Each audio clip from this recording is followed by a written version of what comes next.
শীতের ছুটি এসে গেছে। মিনা আর রাজু খুব খুশি। ওরা একটা জঙ্গলের কাছে থাকে। জঙ্গলটা অনেক বড় আর রহস্যময়। বাচ্চা দুইটো জঙ্গলটা ঘুরে দেখতে যায়। এক সকালে ওরা রওনা হলো। জঙ্গলটা ছিল একদম শান্ত। মাটিতে বরফ, সূর্যের আলো বরফে ঝিকিমিকি করছে। মিনা আর রাজু হাত ধরে আগাচ্ছে। ওরা একটু ভয় পাচ্ছিল, কিন্তু অনেক উত্তেজিত ছিল। জঙ্গলিয়ান ওদের আরো গভীরে ডাকছে। ওরা সাহসিক অভিযানের জন্য প্রস্তুত। জঙ্গলে অনেক আশ্চর্য জিনিস ছিল। বিশাল বিশাল গাছগুলো আকাশ ছুঁতে চেষ্টা করছে। বরফের উপর জানোয়ারের পায়ের ছাপ। মিনা আর রাজু মনে হচ্ছিল এর একটা জাদুর দেশে অভিযান করছে। হঠাৎ ওরা একটা গর্জন শুনতে পেল। একটা বিশাল ভাল্লুক ওদের পথ আটকে দাঁড়িয়ে আছে। ভাল্লুকের চোখ ওদের দিকে স্থির। মিনা আর রাজু ভয়ে থমকে গেল। ওরা খুব ভয় পেয়ে গেছে, কিন্তু ওরা জানে ওদের সাহসী হতে হবে। ওদের তাড়াতাড়ি কিছু করতে হবে। আস্তে আস্তে মিনা রাজুর হাত ধরল।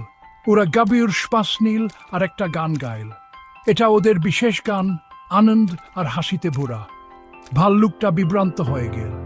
সে নিচে বসে গান শুনতে লাগলো। বাচ্চা দুইটা আরো জোরে গাইতে লাগলো।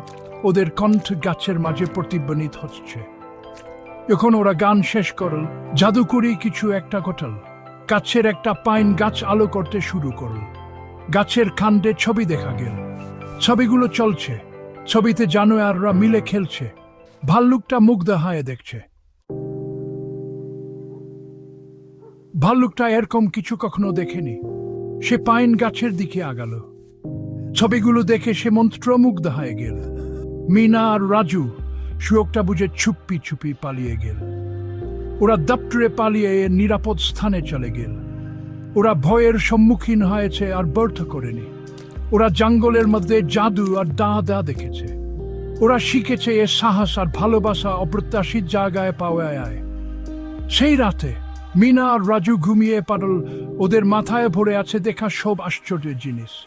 ওরা জানে ওরা কখনো শীতের এই সাহসিক অভিযান ভুলবে না।